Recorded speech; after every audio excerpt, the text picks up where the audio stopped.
só tem Estados Unidos, União Europeia, né? O Brasil então não tinha, aliás, na América do Sul, acho que vai ser o primeiro laboratório de classe de segurança nível 4 no Brasil, né? Então ele está sendo feito ali numa região onde a gente tem no Brasil o acelerador de partículas, para que essa energia do acelerador de partículas possa ser usada para sustentar esse laboratório nível 4, que vai possibilitar que o Brasil manipule em seu próprio país, né, micro-organismos como o ebola, por exemplo, entre outros micro-organismos, e tendo isso, porque o que acontece? Pesquisadores brasileiros, quando vão fazer determinados estudos, têm que levar os micro-organismos ou estudar os micro-organismos em laboratórios no exterior.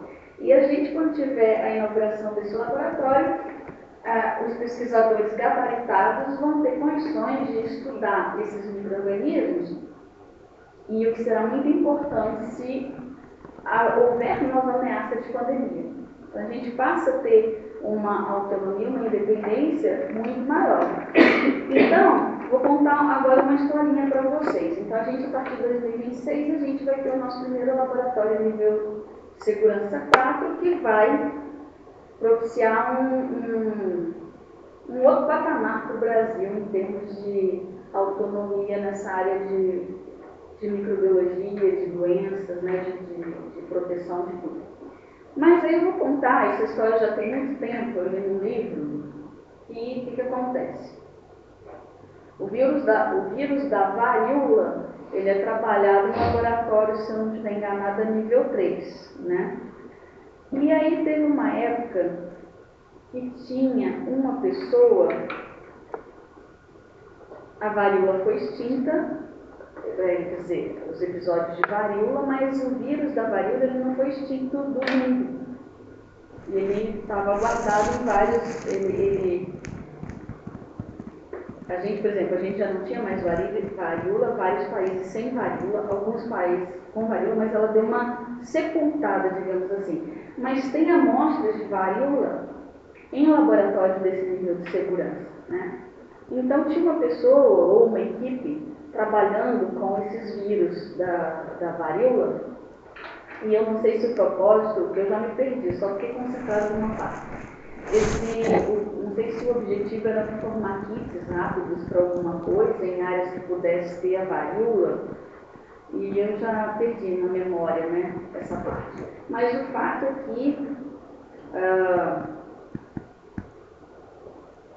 é que por alguma situação, que eu já me perdi também, que eu não li antes de vir para a aula, eu já vi num livro, né? A varíola, o vírus, acho que ele saiu ali da parte de manipulação, mas dentro daquele prédio, que era um prédio grande, o laboratório, vários andares e tudo, ele escapou e ele foi parar na tubulação de... Não dá no celular, não, foi algum, né? Ele foi parar na tubulação de ar-condicionado. Aí o vírus da varíola, ele desceu e foi parar um andar ou uns andares abaixo. E aí sim, quem teve exposição a ele, aí tiveram alguns óbitos, eu acho que 3 pessoas morreram, se não me engano, né, com isso que aconteceu, já tem muito tempo. Aí o que acontece? Foi tão séria essa situação, e creio eu que, eu acho que foi quando uma pessoa foi, eu não me lembro, não posso falar para não falar besteira, mas o fato é o seguinte, a pessoa que estava ali na condução disso, e que, vamos dizer, seria responsável por eles terem ido pelo ar-condicionado, acessado outros lugares e aí sim terem matado as pessoas, eu acho que essa pessoa cometeu suicídio, né? Porque tamanha gravidade do que aconteceu deve expor pessoas humanas à varíola, né? Então esse caso aconteceu há muito tempo, né? E à medida que passa, o nível de a biossegurança ela fica ainda mais potente, né? Hoje em dia é muito difícil que isso aconteça, porque são locais que têm pressão, né? Quando você abre a porta, o ar vai puxar tudo para o interior, não vai ter o ar que leve para fora, né? as pessoas que estão manipulando têm uma vestimenta adequada que não tem realmente relação com o jaleco, né? Inclusive o ar que elas respiram vem externo àquele lugar que elas estão manipulando os micro-organismos. Então tem um tubo, né, que conecta lá a uma fonte de ar e essa fonte entra na roupa e vai acessar, claro, a boca e nariz da pessoa que está manipulando. Então são várias situações que vão permitir que pessoas altamente qualificadas possam manipular esses micro-organismos para estudá-los para conseguir desenvolvimento de vacinas, entre outros, né? Ainda mais agora que há uma situação de eu não estava sendo eu, Isabela, professora, eu não estava sendo exagerada quando eu falei para vocês, mas quem procura ler e se informar, vocês devem saber que existe uma maior probabilidade de entrar em contato com uma outra pandemia e não ter aquele espaço de tempo entre a gripe espanhola e o Covid-19 que foi mais ou menos de um século. Então a gente pode vir a enfrentar numa quantidade de anos bem menor que esse intervalo de um século, uma próxima possível pandemia. Então, esse tipo de laboratório nos daria uma dianteira em relação ao Brasil se preparar para isso, né? Se preparar para isso. O que acontece? Está ocorrendo no mundo vocês são da área de gestão ambiental, então pelo desmatamento, pela entrada do homem em locais silvestres que ele não tinha acesso, determinados micro-organismos estavam fechados num sistema ali, sem os humanos sem acesso. E agora, com a crise climática, nós temos essa mudança na temperatura da Terra e derretimento de geleiras, derretimento do permafrost, que é aquele solo que nunca derretia, né, de gelo, e isso pode fazer com que a gente tenha circulação de novos micro-organismos e, inclusive, o aumento deles em número, né? Então, por exemplo, com o aumento vejam só, com o aumento da temperatura, a gente, no caso da dengue, por exemplo, dos vetores insetos, certo? Os mosquitos. Com o aumento da temperatura, a gente tem uma maior reprodução desses mosquitos, certo? Nós temos uma maior reprodução deles, um aumento na população deles. Logo, eles terão condições de propagarem muito mais vírus para cima dos hospedeiros. Concordam com isso? Então, quer dizer, o aumento de temperatura pode levar a gente a estar mais refém ainda, não estou nem agora falando de pandemia, mas das epidemias e as endemias, né? Epidemia cobre algumas regiões e endemia quando aquilo ficou fechado em uma determinada região, né? Então, a gente tem essa situação, né? Então, eu mais ou menos falei, né, do controle de bioaerosóis e ventilação. Filtração é um tipo de recursos em locais intramuros, né? Você tem o processo de filtração com membranas, com filtros EPA, que vão segurar, reter micro-organismos. Então, esse é um outro caso que pode acontecer para a gente trabalhar nesse espaço intramuros, né? A gente permitir a ventilação, a filtração, uma ação biocida da radiação germicida da ultravioleta, né? Que a gente já vê isso na capela de fluxo laminar, né? A radiação ultravioleta ela vai de 400 nanômetros até, se não me engano, 200 nanômetros, né? A UV germicida ela deve estar na radiação de 260 nanômetros. Então ela tem uma ação biocida, de esterilização, de matar, né? Mas é uma radiação não ionizante. E aí, não sei se vocês lembram, vocês conseguem lembrar quando eu falei da ultravioleta, que ela é uma radiação não ionizante, diferente do raio-x, diferente dos raios gama, e ela vai ter baixo poder de penetração. E aí eu me lembro que eu costumo fazer um exemplo. Vamos dizer que a gente tivesse aqui, essa mesa aqui, na verdade fosse uma capela de fluxo laminar. Que a gente higienizou as mãos, higienizamos o espaço, ligamos o ultravioleta, o fluxo de ar, e aí ela vai atuar, por exemplo, para a gente, nossas práticas lá no laboratório, 15 a 20 minutos. Aí a gente manteve esses equipamentos aqui. Passados esses 15, 20 minutos, a luz ultravioleta ela atua para, ela tem um uso específico, ela atua para as superfícies e o ar, tá? Então, o que acontece? Então, ela atua. E aí tem o seu dano, né? Justamente por aqueles danos das fontes de nitroglicerina. Aí o que acontece? Quando acaba de exposição ultravioleta, né? Se a gente tirar esse computador daqui, esse notebook, o que ficou aqui embaixo continua vivo aqui.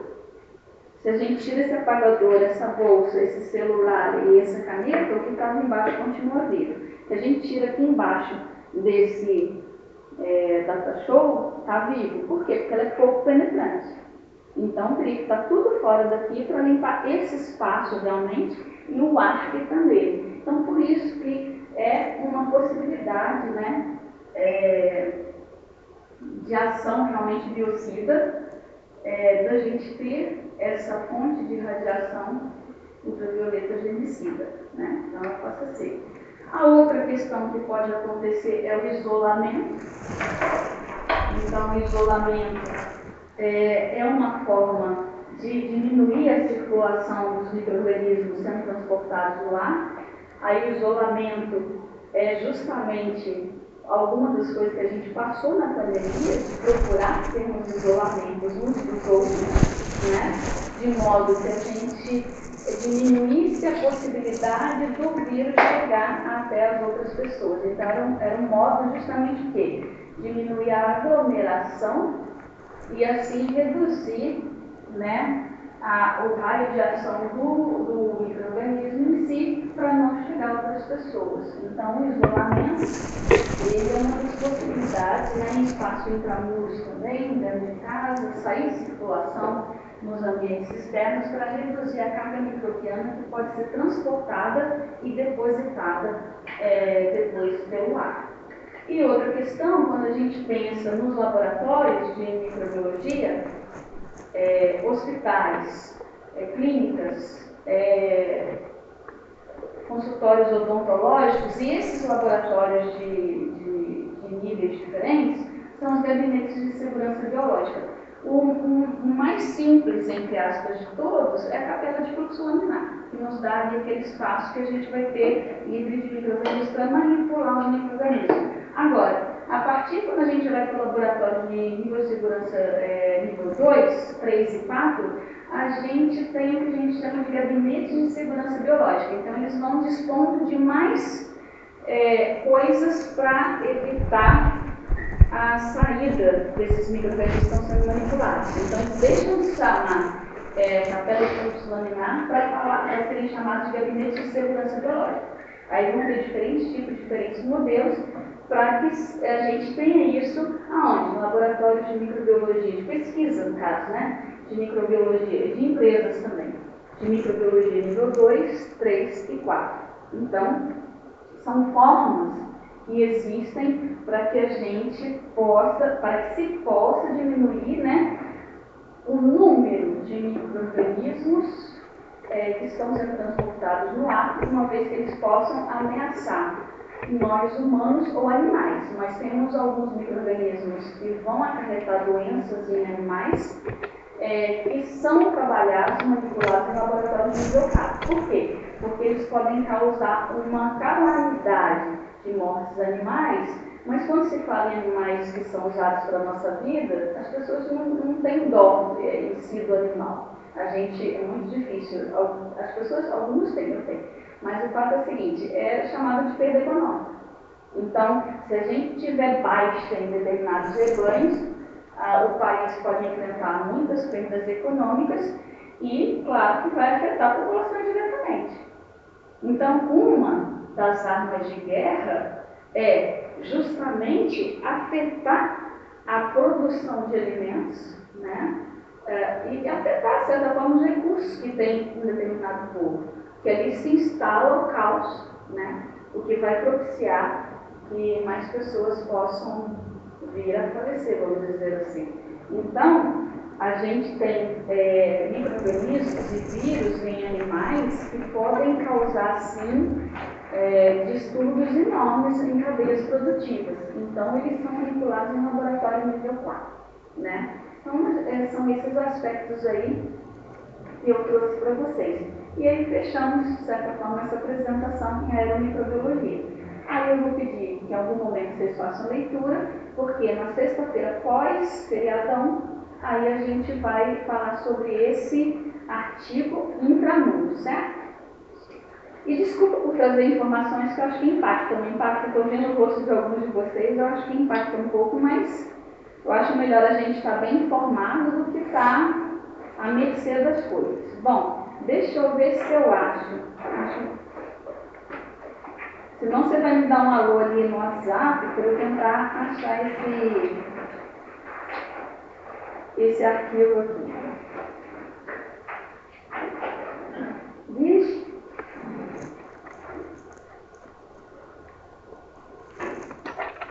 Ele é marronzinho claro. Não sei se você pegando aí no Google, você tipo assim, pega livro de agrotóxicos, mapeamento de agrotóxicos no Brasil. Se eu ver a capa aí eu reconheço. Vê se você consegue ver essa.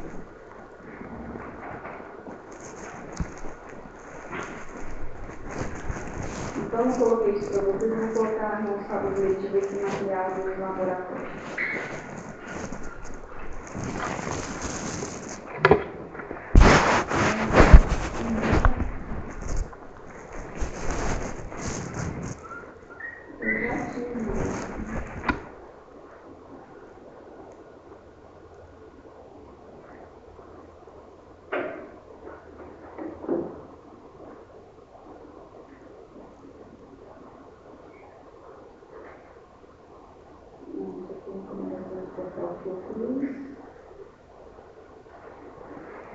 Peraí, acho que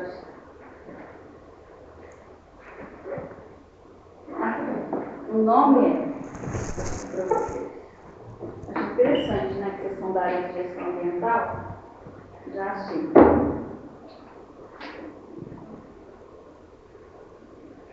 Ih, tá bom. Então, dá hoje em dia com trocentas.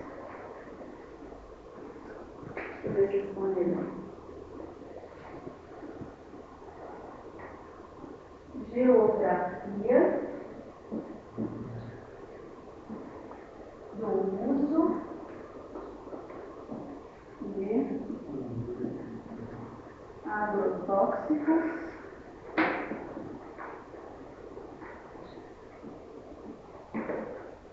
no Brasil. Vocês podem até colocar no grupo de conexões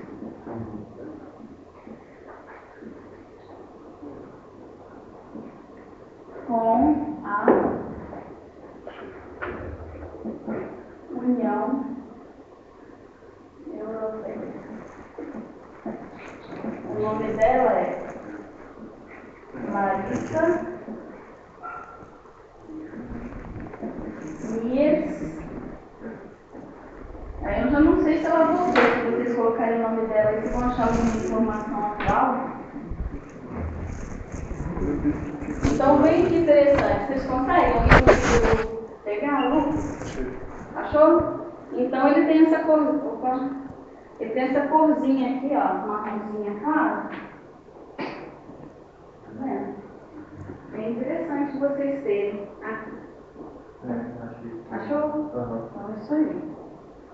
Aí vocês conseguem baixar o PDF, né? Então, essa moça que é professora, que ela escreveu esse livro, ela teve que deixar o país. Mas aí, isso daí eu já vi um tempo atrás, né? Depois eu nunca mais voltei nesse assunto, não sei se ela já voltou, se ela fica lá, né? Não sei.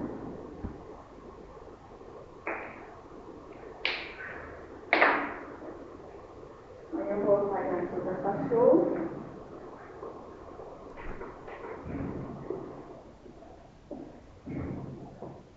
E, de certa forma, então, gente, a aula acabou.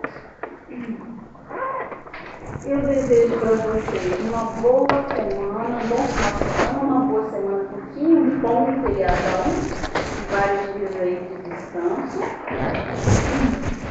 compreensão